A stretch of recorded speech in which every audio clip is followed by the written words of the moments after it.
Mika Ba'alawi, variasi jumlah oknum persebaran.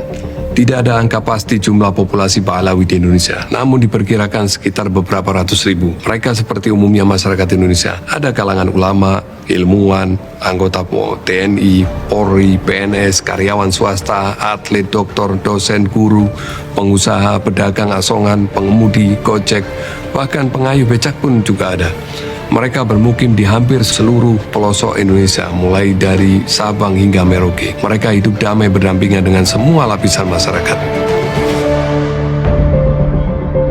Target operasi: umat Islam sebagai penduduk mayoritas di Indonesia, maka tidak bisa dipungkiri bahwa persatuan umat Islam adalah kunci utama stabilitas keamanan nasional. Dengan stabilitas keamanan, pemerintah bisa bekerja sebagaimana mestinya. Persatuan umat Islam adalah tonggak utama persatuan bagi seluruh bangsa Indonesia dengan segala ragam budaya, agama, ras. Persatuan umat Islam yang diantaranya aktif dilakukan oleh ormas-ormas Islam, salah satunya adalah Robitoh Alawiyah. Namun rupanya ada beberapa pihak yang memiliki tujuan negatif terhadap bangsa dan negara ini, yang merasa tidak nyaman dengan persatuan ini. Mereka ini kaum oligarki, orang-orang yang haus kekuasaan, koruptor, serta agen-agen Zionis. Mereka selalu mendesak agar Indonesia segera membuka hubungan diplomatik dengan Israel. Ada hal menarik 2 bulan sebelum isu nasab ini muncul. Robitoh Alawiyah yang dituduh ormas pemecah belah merilis video berikut ini.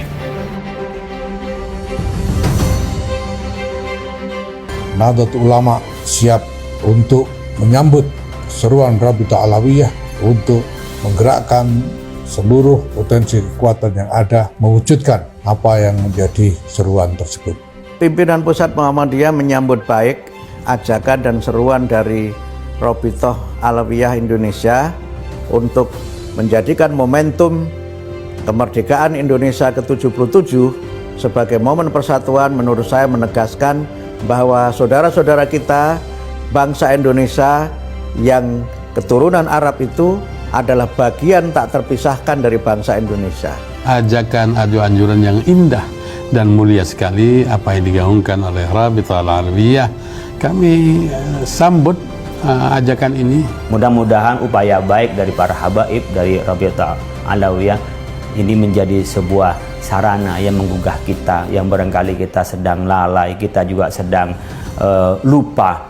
Maka dengan seruan di saat yang bersamaan adalah merayakan hari kemerdekaan ini, bahwa kemerdekaan diraih dengan persatuan. Bersatulah wahai umat Islam, maka insya Allah persatuan itu akan menghasilkan kemakmuran, kesuksesan, dan Anda menjadi orang yang sempurna di hadapan manusia dan juga di hadapan Allah Subhanahu wa Ta'ala. Persatuan seperti ini sangat menakutkan bagi beberapa pihak. Kenapa?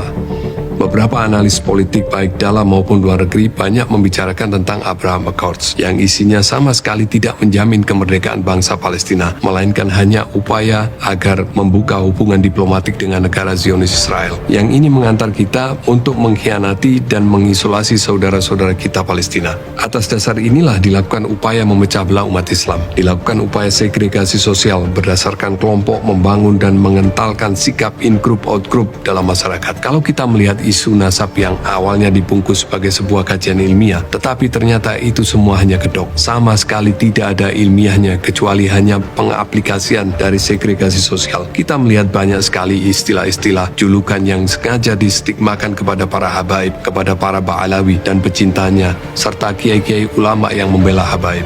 Di antaranya Buddha, Jongos, Antek Penjajah, Antek PKI, dan banyak lagi, mungkin jumlahnya puluhan. Kemudian dilapisi fabrikasi cerita.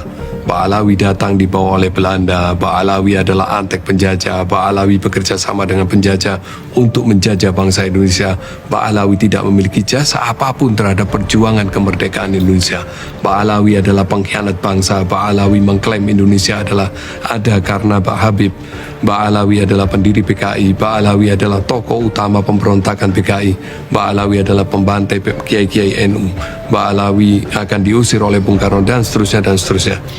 Ini semua disebar secara masif melalui medsos.